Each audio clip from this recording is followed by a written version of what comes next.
संगीत श्रवणम धर्मस्य मूलम सताम साधनम च शुद्ध विभाति यत रागेण यत समम भवेत ज्ञानम तत्रैव धर्म सदा प्रतिष्ठम। अर्थात संगीत जब धर्म और ज्ञान के साथ हो तो वह शुद्ध और पवित्र साधन बन जाता है, अनियमित राग विनाशकारी हो जाता है। तो माँ शारदे को नमन। साहित्यिक सचेतना के सभी रचनाकारों, साहित्य प्रेमियों, सनातन प्रेमियों, श्रोता दर्शकों को साहित्यिक सचेतना की ओर से राय सिंह भंडारी द्वारा हार्दिक अभिनंदन। हम आपके सामने आज की प्रस्तुति लेकर के उपस्थित हैं। आज का जो विषय है वो है सूक्ति का भाव पल्लवन करना। ये आपने जो उपरोक्त सूक्ति दी है उस पे भाव पल्लवन करना है। सूक्ति का संदर्भ यह है, प्रस्तुत सूक्ति हमारे पूज्य चतुर्वेदों में से एक जो सामवेद है उनके 6ठे अध्याय के 5वें खंड की तीसरी ऋचा से लिया गया है।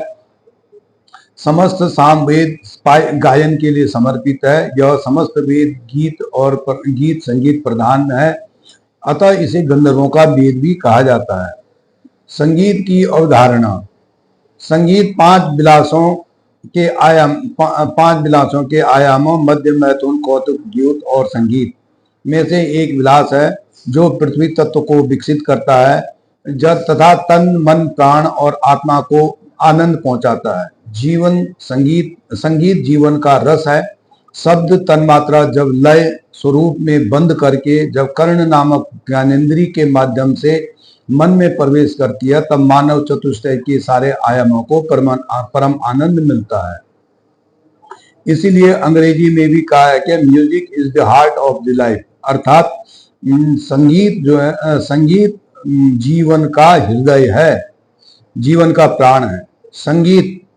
संगीत भी अन्य विलासों की तरह त्रिगुणमय विलास है। इसमें ईश्वर तक पहुंचाने की क्षमता भी है, तो भाव विभोर करने की कला भी है और पुअड़पन और पाप तक करने का भी मार्ग है। सात्विक रूप। भजन पहला है भजन। संगीत जब ईश्वर को समर्पित होता है तो वह भजन बन जाता है।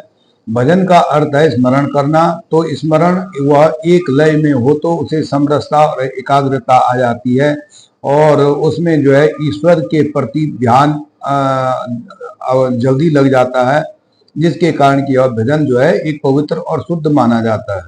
कीर्तन का अर्थ ईश्वर की कीर्ति का गायन करना है, अर्थात ईश्वर की महिमा को लय में पिरोया जाता है जिससे कि वक्ता और श्रोता दोनों को परमानंद के सागर में गोते लगाते हैं और भवसागर पार उतरकर मोक्ष को प्राप्त कर जाते हैं। मंत्र। ईश्वर में ध्यान लगाने का एक और संगीत की विधा है जिसमें मंत्र कहा जाता है। उपासना के मंत्रों की छंदबद्ध गाने में ही ईश्वर को तुरंत प्रसन्न हो जाते हैं। आरती भी देवी देवताओं का आह्वान है। पूजा अनुष्ठान के पश्चात आरती गाई जाती है। इसमें देवी देवताओं के गुणों के वखान को लेकर के क्षमा प्रार्थना भी होती है। अपनी भूलों को देव के सम्मुख पर कर करके उसे ऋण होने का सामंजस्य है। तो इस प्रकार से आपने देखा कि जो सात्विक जो संगीत होता है उसमें आत्मा को सुख मिलता है, परम आनंद मिलता है। अब आ जाता है राजसिक सुख। जहाँ सात्विक संगीत ईश्वर को स्मरण करने का साधन है, वहीं राजसिक में हृदय को, अपने मन और हृदय को आनंद दिलाने का साधन है। अपने मन पसंद के गीत, आंचलिक और गजल, कव्वाली, ये जिसमें भी व्यक्ति मानसिक और भावनात्मक तौर पर आकंठ में डूबा रहता है। स्वयं को आनंद देने के लिए, अपने हृदय को शांति देने के लिए मन को लुभाने वाले गीतों में ही विलास प्रकट होता है। कहा गया है कि साहित्य संगीत कला विहीन साक्षात पशुपुच्छ विषाणहीन तृणम न खादनपि जीव मान तदेव गाधे परम पशुनाम। अर्थात साहित्य संगीत और कला के बिना व्यक्ति पशु के समान है। कहने का आशय यह है कि संगीत वह राग और रस है जिसमें व्यक्ति स्वयं के इसमें आत्म विभोर हो जाता है, अपने तन मन से थिरकने लगता है। संगीत में ऐसा जादू जिसमें व्यक्ति अपने मन पर नियंत्रण नहीं पाता है।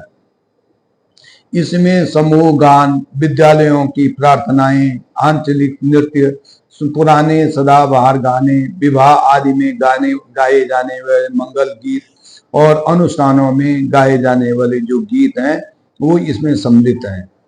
अब तामसिक स्वरूप, सात्विक और राजसिक की भांति संगीत का एक श्याम पक्ष, काला पक्ष जिसे तामसिक स्वरूप कहते हैं, जैसे फूहड़पन के गाने, आजकल के परिवेश में संगीत के नाम पर बेसुरे गीत हैं जिन्हें गाने और सुनने में भी शर्म महसूस होती है, जिससे संगीत कम और भद्दा नंगापन अधिक होता है। वेश्याओं के गीत प्राचीन काल से लेकर के दुर्वृत्ति मनुष्य के अंदर भरी हुई है। किसी वेश्याओं के पास जाकर उनके पास गीत सुनना और उनकी गजल सुनना ही तामसिक प्रवृत्ति में आता है। द्व्यर्थी गीत, आजकल के कई चलचित्रों को सोशल मीडिया में फोड़पन व्याप्त है, जिसमें कि गानों में कई अर्थ छिपे होते हैं। और कान फाड़ू संगीत, विवाह समारोह में गीत का महत्व कम हो जाता है, तब उसकी कानों में चुभती ध्वनि अधिक हो जाती है, जो कि एक मात्र अशिक्षितता का परिचय है। इस प्रकार से हम कह सकते हैं कि संगीत जो आध्यात्म को की ओर ले जाता है तो वह अपने आप के हृदय को भी विभोर कर जाता है, तो वही मन को शांत करने के लिए या दूसरों को तंग करने का भी साधन है। यह मनुष्य के हाथ में है कि उसे संगीत का कौन सा स्वरूप चुनना है। धन्यवाद। राय सिंह भंडारी, गुड़गांव।